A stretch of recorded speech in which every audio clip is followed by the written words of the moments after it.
Hello student. अपना topic चल रहा था कि ये जो डाइस का जो कलर है उस कलर को हम कैसे थ्योरेटिकली समझने का प्रयास करते हैं कि ये कंपाउंड इस कलर का क्यों शो हो रहा है या हमारी आँखों का ये ऐसा कलर क्यों दिखता है। सबसे पहले हमने बात की थी कि कलर होते क्या हैं, कि मतलब जो श्वेत प्रकाश में 400 से लेकर 750 नैनोमीटर तक जो क्षेत्र है जिसको हम दृश्य क्षेत्र करते हैं, उसमें अगर कोई अवशोषण होता है या इस क्षेत्र में कोई परावर्तन होता है तो वो कोई भी वस्तु या यौगिक हमें रंगीन दिखता है। डाइस के रंग को समझने के लिए हमने दो सिद्धांत पहले देखे थे, एक विट सिद्धांत, दूसरा आर्मस्ट्रॉन्ग सिद्धांत। इसी को हम आगे कंटिन्यू करते हुए हम बात करते हैं मॉडर्न थ्योरी जो इन कलर को समझाने का प्रयास करती है। तो दो थ्योरीज है जिसको अपने कहते हैं, एक तो वैलेंस बॉन्ड थ्योरी जो हमने किसी भी अणु के स्ट्रक्चर को समझने के लिए भी समझी थी, दूसरी है मॉलिक्यूलर ऑर्बिटल थ्योरी, ये भी हमने उसी किसी अणु की संरचना को समझने के लिए समझी थी।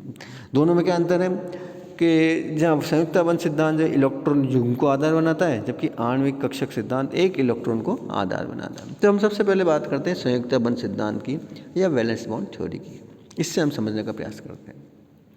इस सिद्धांत के आधार पर ग्राउंड स्टेट अवस्था यानी आद्य अवस्था में अणु के इलेक्ट्रॉन युग्म दोलन करते हैं। उचित ऊर्जा के फोटोन के अवशोषण पर इनके दोलन की मात्रा बढ़ जाती है एवं अणु उत्तेजित अवस्था में आ जाता है। आद्य एवं उत्तेजित अवस्था के बीच, ग्राउंड स्टेट और एक्साइटेड स्टेट के बीच ऊर्जा अंतर पर अवशोषित फोटोन की तरंग दैर्ध्य पर निर्भर करती है। यह ऊर्जा अंतर जितना कम होगा तरंग दैर्ध्य उतनी ही अधिक होगी। अनुनाद सिद्धांत या वैलेंस बॉन्ड थ्योरी की मान्यता के अनुसार वर्णमूलक समूह में प्रकाश ऊर्जा के अवशोषण से इलेक्ट्रॉन निम्न ऊर्जा स्तर से उच्च ऊर्जा स्तर में पहुंच जाता है, जहाँ इसकी ध्रुवीय संरचनाएं बनती हैं एवं यौगिक रंगन दिखाई देता है। वर्णवर्धक समूह के वर्णजन में वर्णमूलक युक्त यौगिक जुड़ जाने पर वर्णवर्धक के इलेक्ट्रॉन युग्म वर्णमूलक के इलेक्ट्रॉन के साथ संयुग्म की मात्रा को बहुत बढ़ा देते हैं। इसको ध्रुवीय संरचनाओं को वर्णमूलक की इलेक्ट्रॉन के साथ संयुग्म मात्रा को या ध्रुवीय संरचनाओं को बहुत बढ़ा देते हैं, जिससे अधिक तरंग दैर्ध्य या लैम्ब्डा या कम ऊर्जा का प्रकाश अवशोषित होने लगता है और पदार्थ का रंग गहरा हो जाता है। निम्न उदाहरण द्वारा रंग एवं संरचना के बीच का संबंध स्पष्ट होता है। नंबर 1, बेंजीन रंगहीन नहीं है क्योंकि इसकी संरचना सममित है एवं उत्तेजित अवस्था की ध्रुवीय संरचनाओं का अनुनाद संकर संरचना में योगदान बहुत कम है। इस कारण यह परावैंगनी क्षेत्र में ही अवशोषण करता है, जबकि नाइट्रोबेंजीन में ध्रुवीय संरचनाओं का योगदान अधिक होने एवं असममित अणु होने से यह उच्च तरंग दैर्ध्य के प्रकाश का अवशोषण करता है एवं हल्का पीला दिखाई देता है। नाइट्रोएनिलीन में वर्णवर्धक समूह NH2 के जुड़ने से ध्रुवीय संरचनाओं का योगदान और अधिक होने से उच्च तरंग दैर्ध्य के प्रकाश का अवशोषण होता है एवं रंग नारंगी लाल हो जाता है। एनिलीन, नाइट्रोबेंजीन, नाइट्रोएनिलीन के ध्रुव ध्रुव आगुण का मान क्रमशः 1.48, 4.21D एंड 6.1 dBi है, जो अनुनादी संरचना में ध्रुवीय संरचनाओं के योगदान की पुष्टि करते हैं एवं उनका रंग का स्पष्टीकरण देते हैं।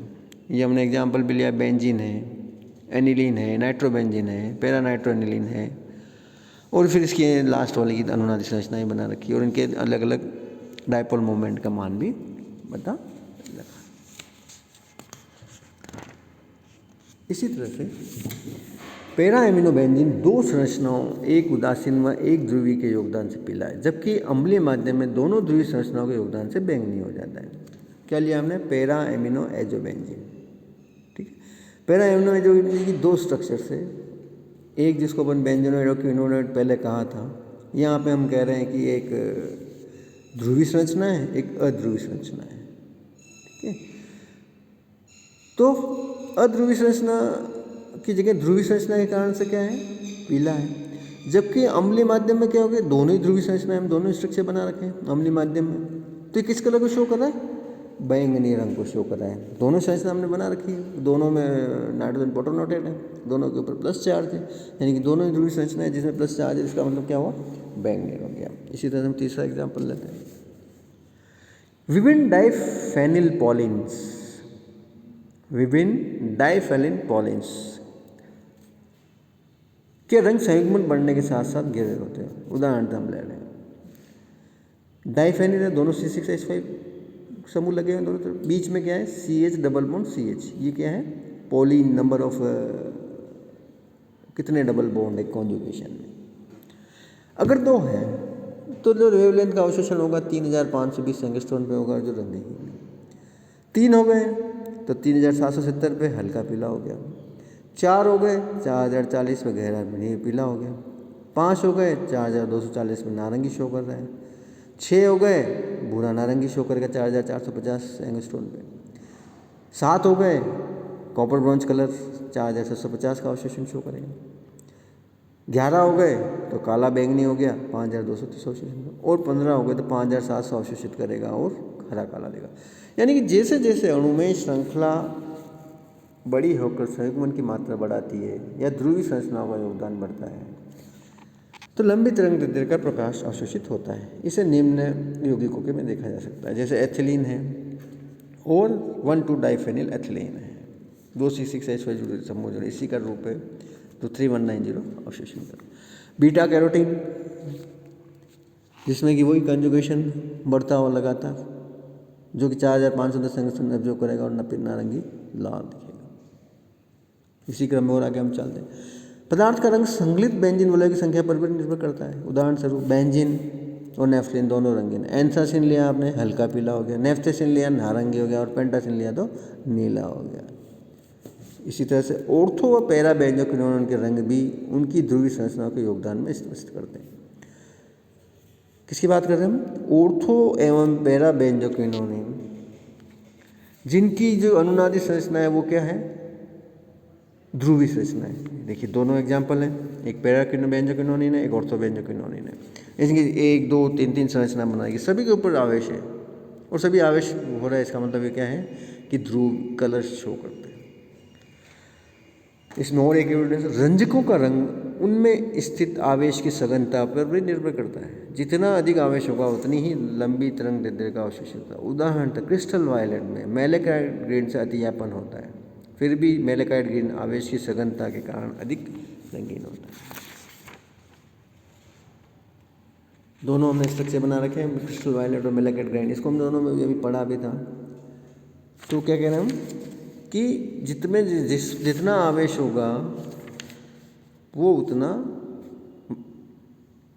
ज़्यादा तरंगदैर्ध्य, मतलब उतनी छोटी तरंगदैर्ध्य अवशोषित और कलर देखेगा। और दोनों हैं तो क्रिस्टल वायलेट में मेलाकाइट ग्रीन से अधिक अतियापन होता है ना, चार्ज का। फिर भी मेलाकाइट ग्रीन आवेश की सघनता के कारण अधिक रंगीन। तो संक्षेप में हम इस प्रकार से कह सकते हैं कि आवेशित संरचनाओं के मध्य अनुनाद ग्राउंड और एक्साइटेड स्टेट दोनों अवस्थाओं की ऊर्जा कम करता है। क्लियर? यानी कि जितनी ज़्यादा आवेशित संरचनाएं बनेगी उसका मतलब ग्राउंड और एक्साइटेड स्टेट के बीच में एनर्जी डिफरेंस कम होगा। एनर्जी डिफरेंस कम होगा तो तरंगदैर्ध्य बढ़ेगी, तरंगदैर्ध्य बढ़ेगी तो दृश्य क्षेत्र की ओर शिफ्टिंग होगी। आवेशित संरचनाएं आद्य अवस्था की तुलना में उत्तेजित अवस्था में अधिक योगदान करती है। अनुनाद में जितना अधिक इलेक्ट्रॉन का योगदान होता है, आद्य उत्तेजित अवस्था में उतना ही कम अंतर होता है। इस तरह संयुग्मन जितना अधिक होगा उतना ही ध्रुवीय संरचना का योगदान अधिक होगा एवं अधिक तरंगदैर्ध्य के फोटोन के अणु के अवशोषण के लिए आवश्यक होगा। तो ये थ्योरी कहलाती है वैलेंस बॉन्ड थ्योरी। किस तरह से ये एक्सप्लेन करती है कि कोई भी पदार्थ या कोई भी यौगिक रंगीन क्यों है। अब इसी रंग को हम मॉलिक्यूलर ऑर्बिटल थ्योरी से समझने का प्रयास करते हैं। इस सिद्धांत के अनुसार हम बात करें किसकी? आणविक कक्षक सिद्धांत, या इसको हम कहते हैं इस मॉलिक्यूलर ऑर्बिटल थ्योरी। इस सिद्धांत के अनुसार एक परमाणु या अणु उत्तेजित होकर एक इलेक्ट्रॉन बंदी कक्षक से आबंदी बॉन्डिंग से एंटी बॉन्डिंग कक्षक में स्थानांतरित कर देता है। हमने कौन कौन से मॉलिक्यूलर ऑर्बिटल्स है जिसके बारे में पढ़ रखा है? Sigma bonding, sigma pi bonding, non bonding, pi anti bonding और सिग्मा एंटी बॉन्डिंग। इनको हमने एक एनर्जी क्रम में भी अरेंज कर रखा है। इसको हमने वैलेंस इसमें यूवी विजिबल स्पेक्ट्रोस्कोपी में पढ़ाई है, जो अवशोषण का कारण था, समझने के थ्योरेटिकल प्रयास किया था। तो सबसे कम ठीक है ना। तो यहाँ पे एमओटी और वीबीडी में वहाँ इलेक्ट्रॉन की बात हो रही है, यहाँ पे इलेक्ट्रॉन के ट्रांसफर की बात हो रही है। किसमें? इन बॉन्डिंग, एंटी बॉन्डिंग और नॉन बॉन्डिंग ऑर्बिटल्स में आपस में। तो क्या बात चल रही है कि इस सिद्धांत के अनुसार एक परमाणु अणु उत्तेजित होकर एक इलेक्ट्रॉन बॉन्डिंग कक्षक से एंटी बॉन्डिंग कक्षक में स्थानांतरित कर देता है। यह इलेक्ट्रॉन उत्तेजित विभिन्न ऊर्जा अवशोषण से प्राप्त होते हैं। जब किसी उत्तेजन में सिग्मा बंदी इलेक्ट्रॉन उत्तेजित होकर अबंदी एंटी सिग्मा एंटीबॉडी में जाता है तो अब इसे सिग्मा से सिग्मा उत्तेजन कहते हैं। इसी तरह से पाई से पाई तब होता है जब बंदी पाई इलेक्ट्रॉन उत्तेजित होकर पाई एंटीबॉडी कक्षक में जाता है। एकल युग्म के एक इलेक्ट्रॉन का एक बंदी नॉन बॉन्डिंग इलेक्ट्रॉन अबंदी पाई एंटी कक्षक में उत्तेजन नॉन बॉन्डिंग से पाई स्टार जिसको अपन माना एंटी बॉन्डिंग उत्तेजन कहलाता है। ऊपर चित्र के ऊर्जा स्तर के सामने क्रम में दिया गया, हमने इनको अरेंज बना रखी। सबसे ज़्यादा एनर्जी किसकी? सिग्मा बॉन्डिंग, और सबसे कम किसकी? Sigma anti bonding. विभिन्न संभावित उत्तेजन घटते ऊर्जा क्रम में निम्न तरह से व्यवस्थित किया जा सकता है। सिग्मा से सिग्मा एंटी बॉन्डिंग की ऊर्जा सबसे ज़्यादा होती है, यानी कि सबसे कम तरंग देते हैं। नॉन बॉन्डिंग से सिग्मा एंटी बॉन्डिंग, उसके बाद फिर पाई से पाई एंटी बॉन्डिंग, और फिर नॉन बॉन्डिंग से पाई एंटी बॉन्डिंग। यानी कि सबसे कम ऊर्जा में ट्रांसफर कब होती है? नॉन बॉन्डिंग से पाई एंटी बॉन्डिंग में, जब इलेक्ट्रॉन का संक्रमण हो या ट्रांजिशन। इस तरह के उत्तेजन द्विबंध युक्त विषम परमाणु यौगिकों जैसे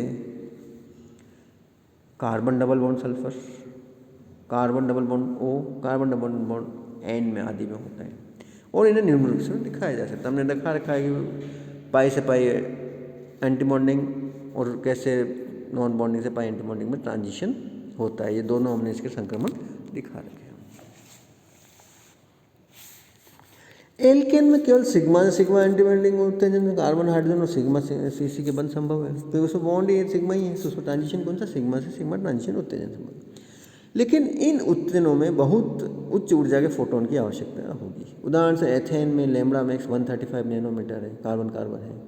यह अवशोषण पराबैंगनी क्षेत्र में होने से एथेन रंगीन है। एथिलीन में दो प्रकार के उत्तेजन है, सिग्मा से सिग्मा एंटी बॉन्डिंग, पाई से पाई एंटी बॉन्डिंग। एथिलीन में लैम्ब्डा मैक्स का मान 175 नैनोमीटर होने से ये रंगहीन है।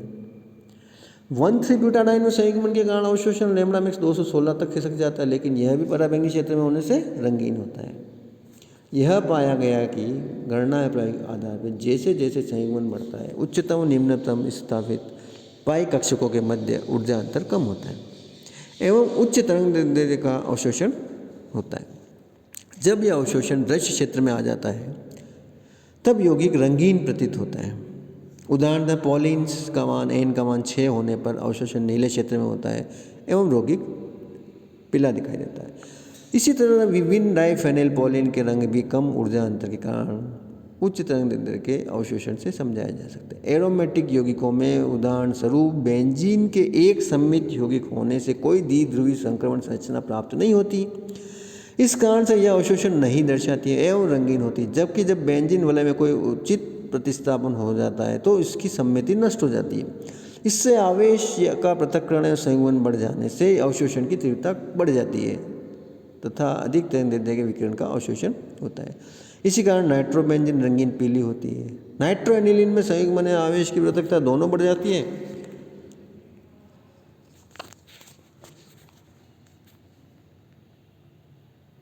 क्या हो रहा है? नाइट्रोएनिलीन में संयुग्मन आवेश की मात्रा पृथक्कता दोनों बढ़ जाने से यह तरंग दैर्ध्य के प्रकाश का अवशोषण होता है, रंग नारंगी लाल हो जाता है। मेथनॉल में अवशोषण लैम्ब्डा मैक्स 150 से 183 नैनोमीटर पे होता है, जबकि एथेन में लैम्ब्डा मैक्स 135 नैनोमीटर। इस तरह वर्णवर्धक OH समूह रक्त विस्तार बेथोग्राफी शिफ्ट प्रदर्शित करता है। छोटे तरंग दैर्ध्य सिग्मा से सिग्मा एंटीबॉडी संक्रमण एवं लंबे तरंग दैर्ध्य N से पाई एंटीबॉडी संक्रमण है। यह ऑक्सीजन पर उपस्थित इलेक्ट्रॉन युग्म के इलेक्ट्रॉन है। कॉटोनाल्डिहाइड CH से CH डबल बॉन्ड CH जो लैम्ब्डा मैक्स का मान 220 से 320 नैनोमीटर पर अवशोषण। पहला अवशोषण पाई से पाई एंटी बॉन्डिंग के कारण, दूसरा संक्रमण नॉन बॉन्डिंग से पाई एंटी बॉन्डिंग संक्रमण। उदासीन अणुओं में मुक्त मूलकों में पराबैंगनी स्पेक्ट्रम में अंतर होता है। यह अंतर इस कारण से कि मुक्त मूलक में उपस्थित अयुग्मित इलेक्ट्रॉन इलेक्ट्रॉनिक ऊर्जा स्तर पर परिवर्तित कर देता है। इस तरह उच्चतम व निम्नतम स्थापित आणविक ऊर्जा स्तर में अंतर कम हो जाता है एवं तदनुसार उच्च तरंग दैर्ध्य का अवशोषण प्राप्त होता है, जो सामान्य दृश्य क्षेत्र में होने से मुक्त मूलक रंगीन होते हैं। त्रिविम विन्यासी प्रभाव के कारण अनुमेय व्यापन में भी कमी हो जाती है, जिससे ऊर्जा अंतर उच्चतम एवं निम्नतम स्तर कक्षों में बढ़ जाता है एवं कम तरंग का अवशोषण होता है, जिससे रंग की तीव्रता कम हो जाती है। तो ये सारा कुछ था किसके बारे में? डाइस के बारे में। अभी लास्ट हमारा चैप्टर जो चल रहा था डाइस के बारे में, थ्योरीज की बात की कि कोई भी डाइस कलर क्यों दिखती है, हमने इसको modern theory, valence bond theory और मॉलिकुलर ऑर्बिटल थ्योरी से समझने का प्रयास किया। उससे पहले आर्मस्ट्रॉन्ग और विट्स थ्योरी से भी समझने का प्रयास किया। हालांकि कोई भी थ्योरी पूर्ण रूप से इस चीज़ को एक्सप्लेन करने में संभव नहीं है कि कोई सा भी रंग किस वजह से इसमें दिखता है। कुछ इसमें प्रश्न दिए, इसको आपको हल करना है। Thank you. यानी कि ये चैप्टर जो डाइस का है वो कंप्लीट